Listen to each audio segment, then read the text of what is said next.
2017 was the year we fell out of love with algorithms. We owe a lot to 9th-century Persian scholar Muhammad ibn Musa al-Khwarizmi. Centuries after his death, al-Khwarizmi and #27's works introduced Europe to decimals and algebra, laying some of the foundations for today's techno-centric age. The Latinized version of his name has become a common word, algorithm. In 2017, it took on some sinister overtones. Take this exchange from the U.S. House Intelligence Committee last month.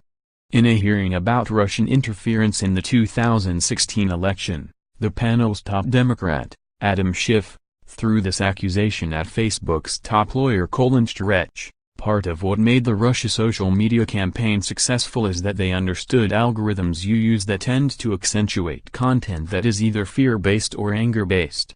Algorithms that amplify fear and help foreign powers put a finger on the scale of democracy? These things sound dangerous. That's a shift from just a few years ago, when algorithm primarily signified modernity and intelligence, thanks to the roaring success of tech companies such as Google, an enterprise founded upon an algorithm for ranking web pages. This year, growing concern about the power of technology companies, a cause uniting some unlikely fellow travelers, has lent al-Khwarizmi's eponym a newly negative aura. In February, the Congregation of Digital Elite at TED received a warning about algorithmic overlords from mathematician Cathy O'Neil, author of the book Weapons of Math Destruction. Algorithms used by Google's YouTube to curate videos for children earned hostile headlines for censoring inoffensive LGBT content, and steering kids towards disturbing content. Meanwhile, academic researchers demonstrated how machine vision algorithms can pick up stereotyped views of gender and how governments using algorithms in areas such as criminal justice shroud them in secrecy. No wonder that when David Axelrod, formerly President Obama's chief strategist, spoke to the Nieman Journalism Lab last week about his fears for the future of media and politics, the A word sprang to his lips. Everything is pushing us toward algorithm-guided, customized offerings, he said. That worries me. Frank Pasquale, a professor at the University of Maryland, gives Facebook special credit for dragging algorithms through the mud. The election stuff really got people understanding the implications of the power of algorithmic systems, he says. The concerns are not entirely new. The debate about Facebook encompassing users inside thought-muffling filter bubbles started in 2011. But Pasquale says there's now a stronger feeling that algorithms can and should be questioned and held to account. One watershed, he says, was a 2014 decision by the European Union's highest court that granted citizens a right to be forgotten by search engines like Google. Pasquale calls that an early skirmish about the contestability and public obligation of algorithmic systems. Of course, the accusations fired at Facebook and others shouldn't really be aimed at algorithms or math, but at the people and companies who create them. It's why Facebook's chief counsel appeared on Capitol Hill, not a cloud server. We can't view machine learning systems as purely technical things that exist in isolation, says Hannah Wallach, a researcher at Microsoft and professor at UMass Amherst trying to increase consideration of ethics in AI. They become inherently socio-technical things.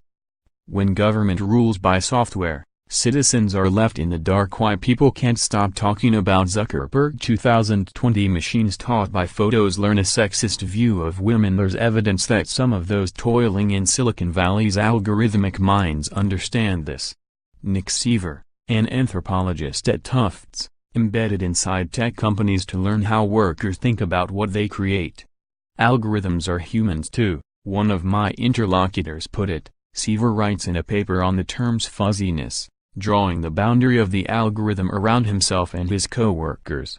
Yet the pressure being brought to bear on Facebook and others sometimes falls into the trap of letting algorithms become a scapegoat for human and corporate failings.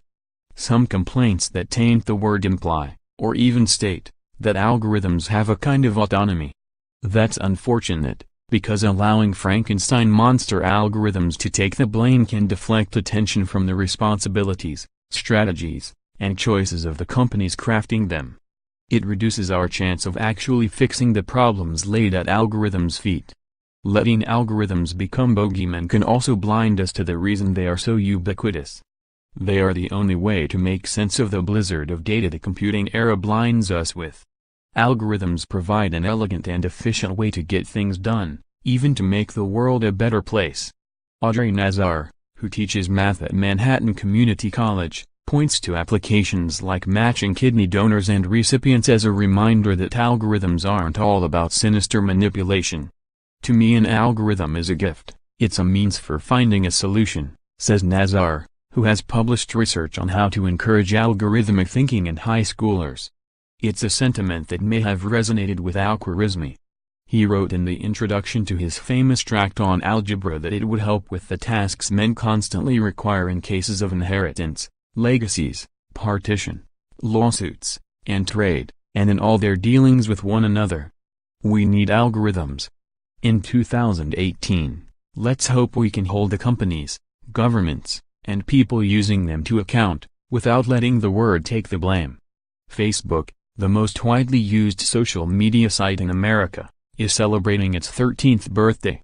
Let n number 39:s take a look at some of the most interesting facts and figures about our favorite social network.